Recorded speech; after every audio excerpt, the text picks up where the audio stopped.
Hi guys, welcome to my channel. Please like, subscribe and hit the notification bell below for more videos. Magandang gabi sa ating mga viewers. Andito na naman tayo para sa isang kwento ng kababalaghan.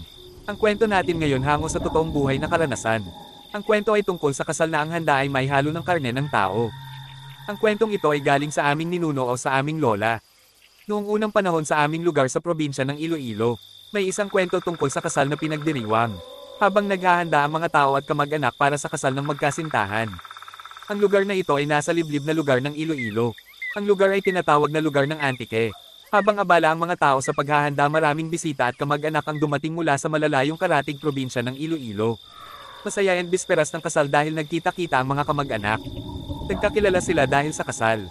Dahil sa minsan lang sila magkita, din nila kilala ang isa't isa. May isang matanda na nagngangalang Roberto.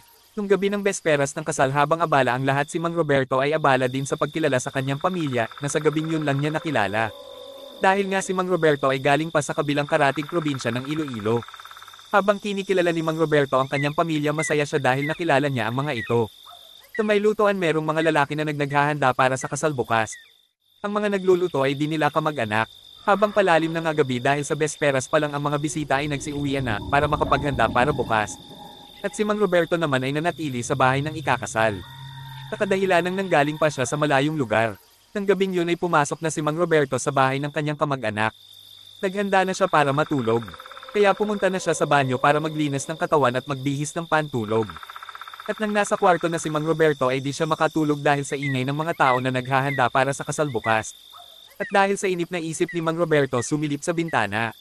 Nakikita niya ang mga nagluluto na umiinom habang naghahanda para bukas. Na tila ba ang iba ay lasing na. Napagpayawan ni Mang Roberto na lumabas ng bahay para magpawangin sa kadahilan ng siya na iinip at para na rin mag-ikot-ikot sa labas. Habang naglalakad si Mang Roberto sa labas, ang paligid ay napakadilim pero yung simoy ng hangin ay malamig. Kaya napagdesisyonan ni Mang Roberto na bumalik na lang sa bahay. Nang pabalik na siya ng bahay, habang siya ay naglalakad, nakita siya ng mga nagluluto. Kaya naimbitahan si Mang Roberto na makisali sa kanilang inuman. Kaya agad siya pumunta kasi baka pag tumanggi siya ang isipin nila at nahihiya rin si Mang Roberto. Habang nag-iinuman sila, si Mang Roberto ay nahihiya sa una, pero nung makailang baso na siya, para bang ang saya nila na tila bang matagal na sila magkakilala. Sa isang sulok may isang lalaki titig na titig kay Mang Roberto. Dahil nga nagtataka si Mang Roberto, tinanong niya ang lalaki bakit daw siya titig ng titig sa kanya. Sumagot ang lalaki ng bla. Nagpatuloy ang inuman. Habang patagal ng patagal ang inuman, sila ay nagkakasyahan na sila na para bang kilala na sila ni Mang Roberto. Pero yung lalaking nakatitig kay Mang Roberto ay nakatitig lang sa bandang sulok ng inuman. Na tila ba minamatyagan ang galaw at kilos ni Mang Roberto. Umalis yung lalaking nakatitig sa kanya palagi, dahil inutusan siya na kunin ang mga karne at baboy na nakatay na sa kabilang barangay. Agad naman ito nagtungo at umalis, habang sila'y umiinom din nila, namamalayan na madaling araw na pala. 2:00 na ng madaling araw. Si Mang Roberto naman ay lasing na. Sa sobrang kalasinggan, nagpayawan ni Mang Roberto na mag-ikot-ikot ang magpahangin para mahimasmasan sa kanyang pagkalasing. Habang naglalakad si Mang Roberto, pumunta ito sa gilid ng puno para umihi. At dinamalayan ni Mang Roberto na malayo na pala sa bahay ang kanya nalakad. Habang siya umiihi, may biglang lumagapak sa kanyang likuran. Yun pala yung lalaki na titig ng titig sa kanya sa inuman. Nanlaban si Mang Roberto, subalit di niya makayanan ito sa kadahilan ng lasing siya. Kaya napagdesisyonan niya na tumakas, subalit nadapa siya sa kanyang kalasinggan. Kaya naabutan siya ng lalaki. Tinaksak siya sa likuran at ginilitin. Para blang ibeden siya, kinaladkad ng lalaki ang katawan ni Mang Roberto sa gubat na wala ng buhay. At doon na siya tinadtad ng lalaki na para bang isang hayop. At ang mga karne at laman ni Mang Roberto ay hinalo niya ito sa mga laman ng baboy. Nang dumating na sa kasalan ng lalaki ay dawala na niya ang mga karne at laman ni Mang Roberto na nakahalo. Maya-maya pa ay nagluto na ang mga kusinero. Di nila namamalayan na maghalo na palang laman ng taonan kanilang niluluto. Nang kinaumagan, kasal na ng kamag-anak ni Roberto. Pero nagtataka ang kanyang kamag-anak bakit di nila makita si Mang Roberto. Naisip nila baka ito ay natutulog dahil nga lasing ito kagabi, kaya hinayaan na lang siya para makapagpahinga. Yan ang sabi ng kamag-anak niya na ikakasal. Natuloy ang kasal ng kamag-anak ni Mang Roberto.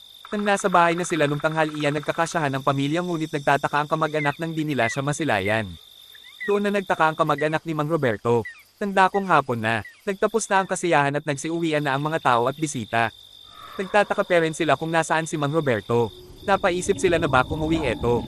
Nagtaka ang mag-asaw kung umuwi man ito ay dapat nagpaalam. Pumunta ang mag-asawa sa kwarto para i-check siya, laking gulat nila nang makita nila ang bag at mga gamit ni Mang Roberto sa kwarto. Napaisip sila na di ito umuwi, kaya dali-daling hinanap nila ito pero di nila makita si Mang Roberto sa paligid.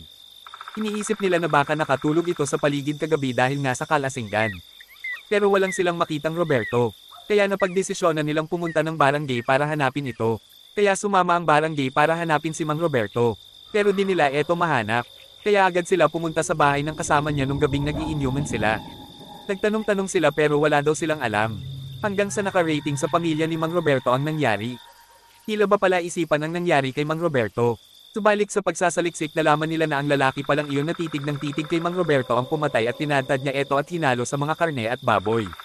Laking gulat nila nang magsalita at isiniwalat ng lalaki ang katotohanan.